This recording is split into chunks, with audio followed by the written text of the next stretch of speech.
ఈరోజు అంబేద్కర్ గారి జయంతి సందర్భంగా అందరూ సంతోషంగా ఘనంగా నివాళులు అర్పించాలని అనేక కార్యక్రమాల్ని రెడీ చేసుకున్నాం.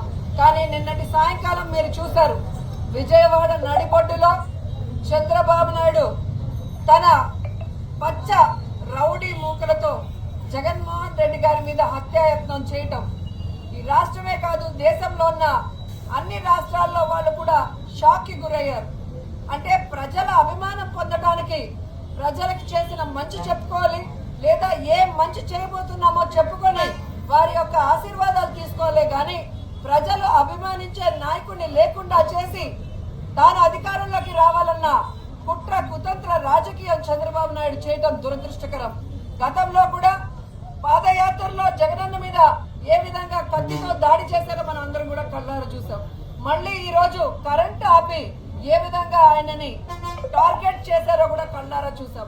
ఈ రాష్ట్రంలో ఉన్న ప్రతి పేదవాడు ఈ రోజు ఏడుస్తున్నాడు.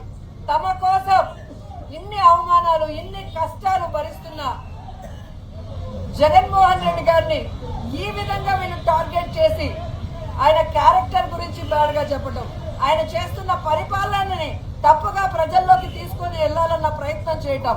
ఈ రోజు సిద్ధం సభలు కానీ మేమంతా సిద్ధం బస్సు యాత్రలో మండు టండల్లో కూడా వెన్నెల్లో లాగా ప్రజలు సంతోషంగా నిలబడి ఈరోజు ఆయన ఆహ్వానిస్తుంటే కడుపు మంటతో ఆయన మీద హత్యాయత్నం చేయించడం ఈ రాష్ట్రంలో ఉన్న ఎవరూ కూడా మర్చిపోరని కూడా తెలుగుదేశం పార్టీ వాళ్ళకి హెచ్చరిస్తున్నాం.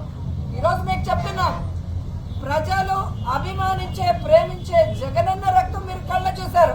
ఖచ్చితంగా 2024 మే 13 జరిగే ఎన్నికల్లో తెలుగుదేశం జనసేన పార్టీల రక్తాన్ని కళ్ళ చూసే విధంగా ప్రజలు వాళ్ళకి ఓట్లతో బుద్ధి చెప్పి ఆ పార్టీని ఈ రాష్ట్రం నుంచి తరిమి కొడతాయని కూడా వాళ్ళకి తెలియజేస్తూ ప్రజల్లోకి జగనన్న అభిమానులంతా వెళ్లి చంద్రబాబు నాయుడు చేస్తున్న కుటిల రాజకీయాలు